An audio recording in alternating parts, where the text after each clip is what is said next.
Hi and welcome to the daily answer writing program of our initiative.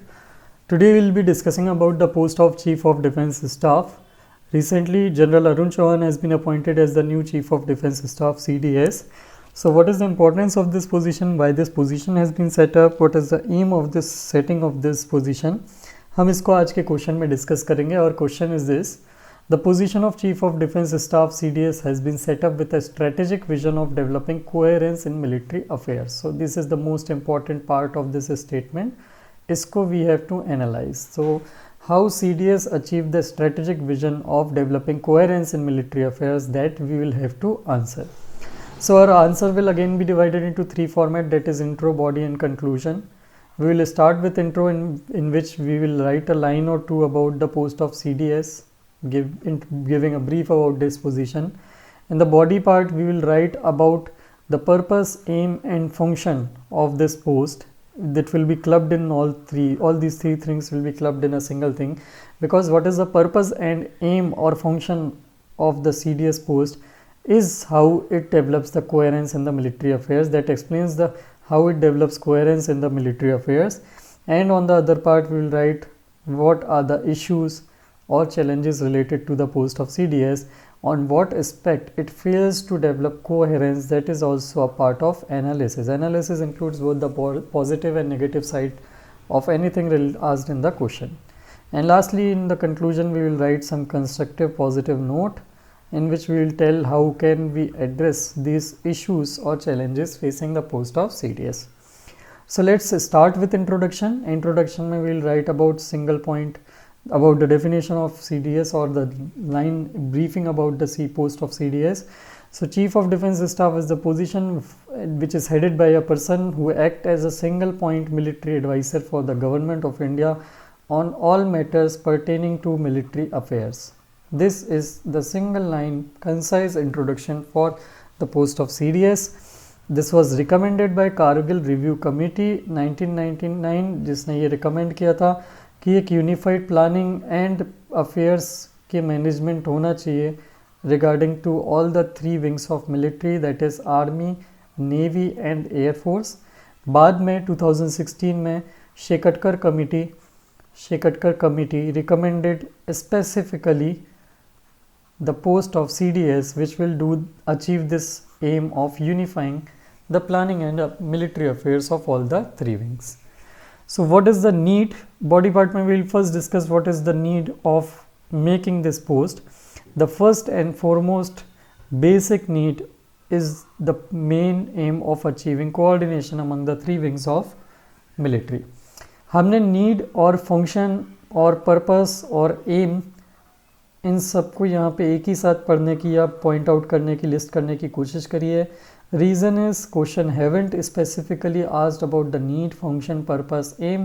So we will try to list those points in such a format that it fulfills all these four needs, all these address all these 4 points in a single list, so that it basically tells us in a single line how it aims to achieve coherence in military affairs.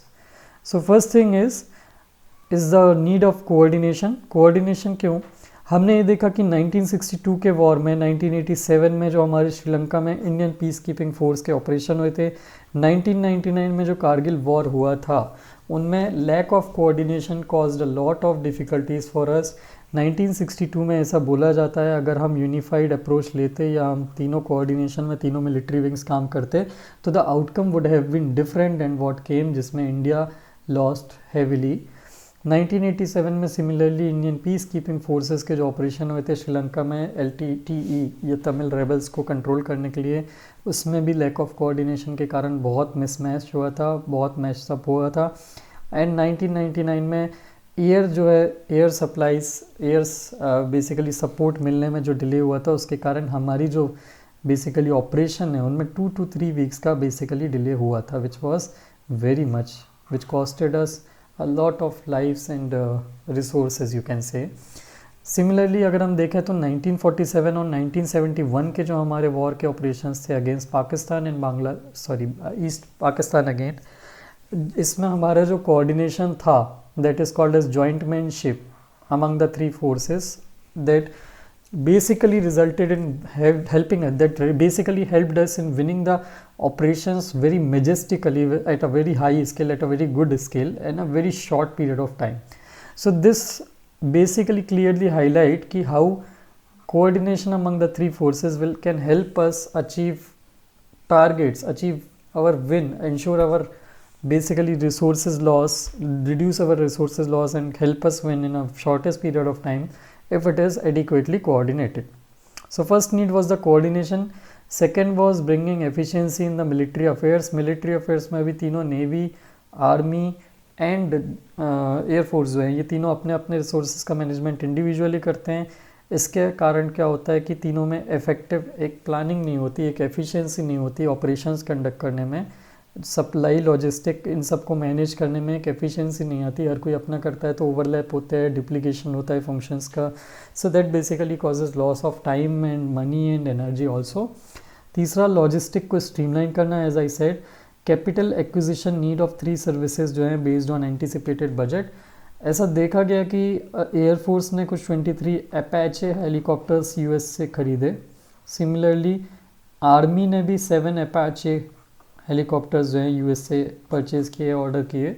देखा गया कि इनके basically हमको इतने की need नहीं थी 23 + 7 30 की. अगर हम इन दोनों की एयरफोर्स और मिलिट्री या आर्मी के ऑपरेशंस को प्लान्ड तरीके से करते और इनका जो कैपिटल एक्विजिशन प्लान है उनको एक तरह से एक जॉइंट प्लान बना के अगर हम कंसिडर करते हैं कि दोनों को मिला के कितनी नीड है, तो अराउंड हमारे 2500 करोड़ की जो है सेविंग होती. ऐसा कैग की रिपोर्ट में एनालिसिस आया था.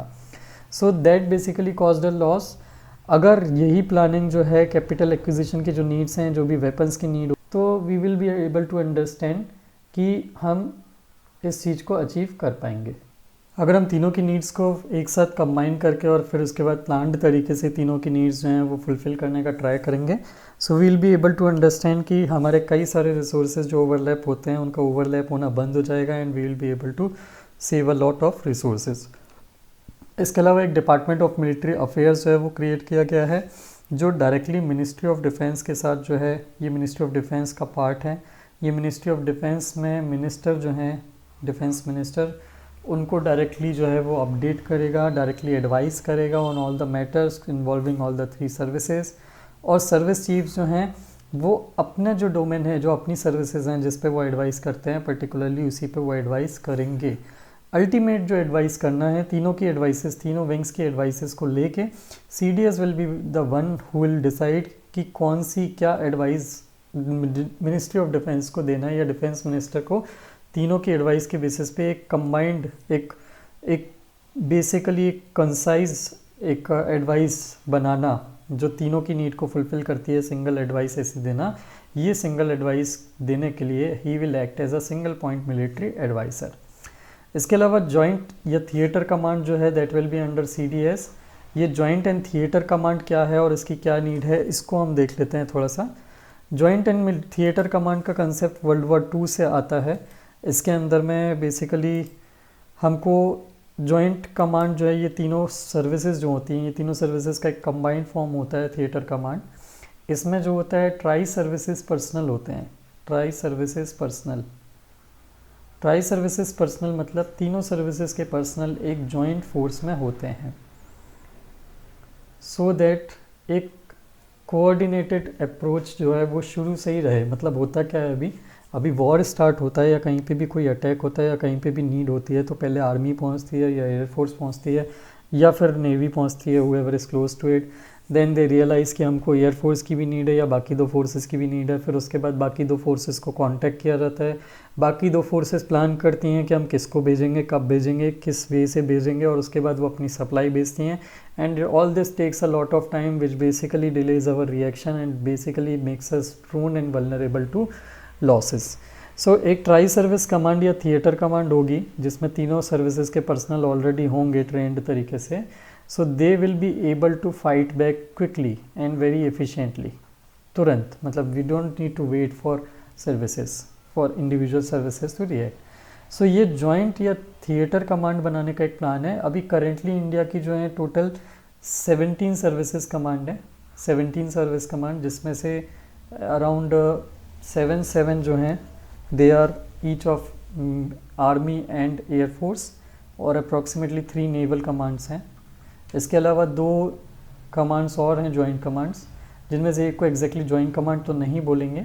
First is Andaman and Nicobar theatre command. This is the only theatre command of India.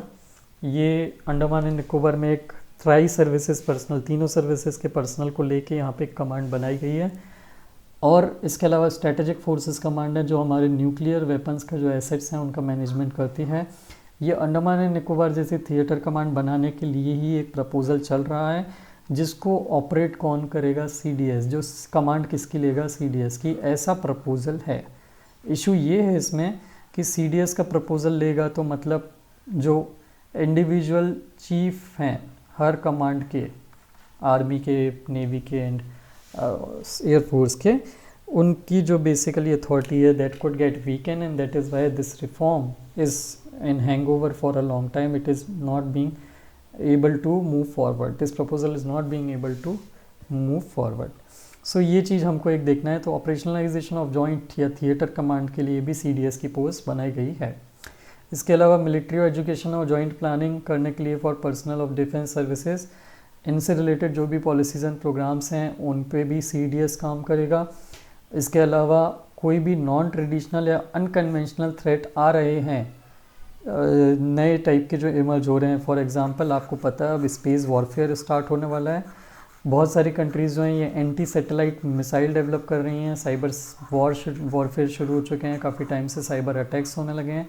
सो इस टाइप के जो emerging unconventional threat national security के लिए आने शुरू हुए हैं, उस पर मिलिट्री का क्या रिस्पॉन्स होना चाहिए या क्या रिएक्शन होना चाहिए, इस पे जो है डिस्कशन अब शुरू हुआ है, या इस पे जो है बेसिकली अब एक थिंकिंग शुरू हुई है कि how to respond to this.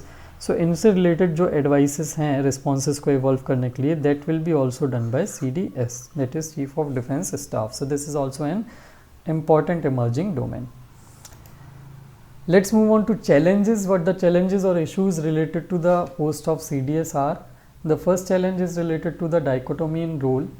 CDS जो है multiple hat wear करता है. He is also the ex chief of some wing of army, जो basically उसका एक bias रखती है वहाँ पे उस particular wing के लिए उसका sensitization रखती है.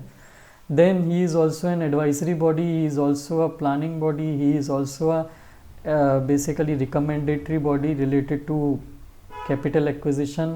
So कहीं ना कहीं इन तीनों के बीच में conflict आती है, पोजीशन के बीच में. एडवाइस भी करना है, रिकमेंड भी करना है, एक पर्टिकुलर विंग को रिसोर्सेज भी पहुंचवाना है, तो किसको प्रेफरेंस दिया जाए, ये बेसिकली उसके इंक्लिनेशन, पर्सनल बायस को लेके एक बेसिकली कन्फ्लिक्ट ला सकती है.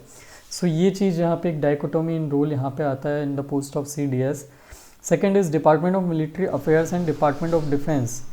ये दोनों रेवेन्यू मैटर्स और कैपिटल एक्विजिशन मैटर्स से डील करते हैं मिलिट्री की, और इनकी जुरिसडिक्शन में ओवरलैप है, जिससे ऑफन इन दोनों के बीच में कन्फ्लिक्ट आता है, particularly between the post of CDS and the defence secretary. Defence secretary used to be the position और used to be the sole authority earlier, जो ये रिकमेंड करती थी कि क्या कैपिटल एक्विजिशन करना है, किसके लिए क्या मंगाना है ना. CDS is also advising the same thing. तो दोनों के बीच में कन्फ्लिक्ट आने लगी है, और CDS जो है जब ज़्यादा उनकी बात सुनी जाती है तो डिफेंस सेक्रेटरी या IAS लॉबी जो है इन द ऑफिशियल लॉबी जो है इन द डिफेंस मिनिस्ट्री, वो बेसिकली उसके अगेंस्ट में हॉस्टाइल होती है. Then lack of command authority. CDS को एडवाइजरी बॉडी तो बनाया है, लेकिन he do not have operational authority.